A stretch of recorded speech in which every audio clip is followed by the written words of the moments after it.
Hey everyone, Scott with Buell Outdoors, here to talk this week about heavy action gear. For Cold Lake, Alberta, big pike, stuff like that. Personally, I'm after lake trout in Cold Lake. I want to go out there with the right gear for the job to help the fish swim away. You're not tiring them out on a fight, that kind of stuff. So what I do, I have TRC covers, rod and reel here, covering everything I have. This one shows 42 inch. It's my 42 inch medium heavy. Pull this off. Show you the action here. It's got some backbone to it basically. We want something strong that's gonna get those fish up. What I use, this is a $40 Canadian retail Quantum Solid Carbon. Pretty basic rod. Reel. I like to use bait casting reels myself. These ones in particular, this is the Quantum Accurist. It has what's called the flip and switch. So when you push down on the trigger, as soon as you release, it stops again on you to just get onto those fish faster. About $130 retail, rod's $30. So line, you're looking at under $200 to get a nice rod and reel from the store to get you on the fish. And have the power to do so. The lures here, this one here, I got a TC Moto, purchased in Cold Lake at Anglers Bait and Tackle. I'll show you, I got a tray full of this stuff, show you what we got in there. That's basically your rod, 36 to 42, 44 inch. You can still fish it in a tent and you'd be good to go. For line, I like to use braid. I use this stuff here, Berkeley X5. It is, here, I'll just get it closer for you guys. This one's not the exact one I use. This is a lighter one. This is 15. I like to use 20-pound braid and 25-pound Berkeley Pro Spec fluorocarbon leader material. Those are my two go-tos, summer and winter. For leader in the winter, the longer the better, honestly. The water there is crystal clear, so you want to use heavy line, clear line, so they're not seeing it. This Pro Spec, I've been using this for about 8 years now, and I've never had any issues with it. Never lost a fish because it broke. Tie it to your line. There's a bunch of different braid to fluoro knots you can tie. I use one where I actually melt a mushroom on the fluorocarbon and then tie a single uni on my braid. I can do that in another video later.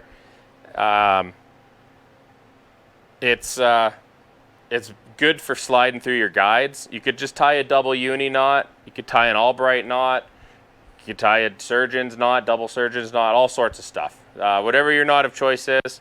And tie direct to your lure. Don't tie with any swivels or snaps or anything like that. I go direct. I tie a non-slip loop knot here with the fluoro. See if we can see that. Big space there. Just, I feel it gives it more movement just to jump around and bounce around. So that's my setup. Works for me. I'll show you some lures here. Before I get into those TC Motos, I just want to tell you guys and just how important it is to use this heavier gear. You don't need to get a rod that's like a fence post that doesn't bend. You still want it to bend, give the fish a chance, but going up there with our walleye gear and thinking, oh, this stuff will do, it'll be fine. If I lose a fish, I lose a fish. It's not the way we want to treat these fish. They're down there, they're old. Like a spawning female lake trout is 12 to 15 years old. So we really want to basically get those fish up as fast as we can. Yeah, you're going to have a fight and you're going to tire them out, but we're not going to tire them out to the point where we exhaust them. So we want to just stress this gear. It's important. That's why we have it. We spend all this money to get out there. We buy these tents, we buy these heaters, flashers, sonars, all sorts of stuff like that. And then we get out there and we're using our rods that just aren't cutting it for these fish. And you're going to kill a fish by over tiring it and exhausting it. So we don't want to do that. And you'll never know what happens to that fish once you push it through that hole. So just want to stress, please get this heavy equipment. Use it properly, have a fun time, and it's going to last you forever. This is my summer reel, so I use these reels in the summertime too. So they go back and forth. I pull them off the rods. You don't need specific gear for summer, winter.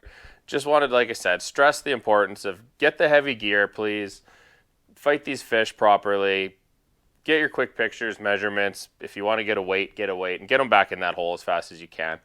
And again, super important, have fun out there, because that's what we're all out there for. But please take care of the fish so they're having a safe time out there too. Okay, so here are a bunch of TC Motos. Lots of hair and hackle in them. There's a stinger hook in there. Another very important thing is this stinger hook at the back.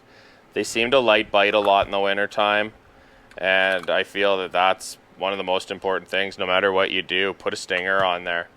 I believe these are called the pickle tube. Again, stinger in there.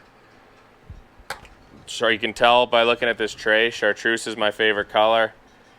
There's the pole dancers, there's the regular ones, there's all sorts of different stuff. There's no wrong answer. It just depends what they're after that day. This, I believe, is a pole dancer. It's got a spinner on the back, and it also has the stinger, then the regular hook. And again, this is still tied. I got my non-slip loop knot on there. So I feel it gives it more freedom to move wherever it wants to move and be natural that way. That's it for TC Moto tubes. A lot of people are using the tubes. Myself, last year, I got into some of these, and these are, let's see here if I can get the right color. These are Berkley Champ Swimmers. I'm using these a lot this year, and just put any kind of head you want on them, and they've been really good. I think I got some heads in here. Yeah, see, here we go. I've been using 1 ounce Freedom.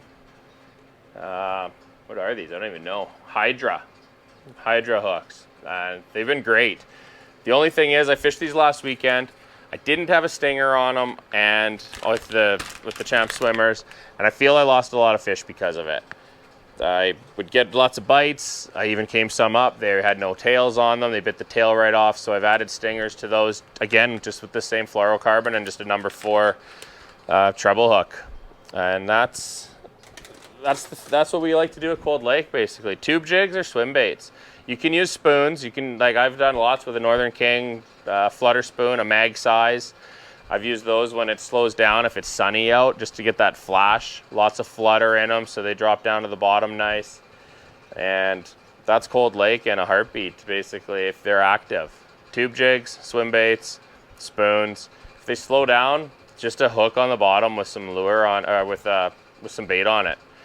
Wintertime, I feel bait is important. If it's a minnow, sucker belly, some smelt, anchovy, anything like that.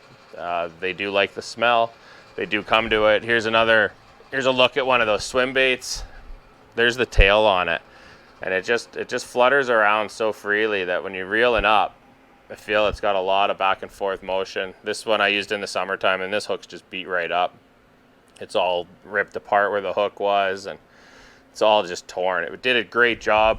It caught a lot of fish, and that's what we're out there to do. So I hope you enjoyed this video. If you do, please like and subscribe, and pass it on to your friends and let them have a look. And if you got any questions, feel free to throw it in the comment box, and I'll definitely answer those for you.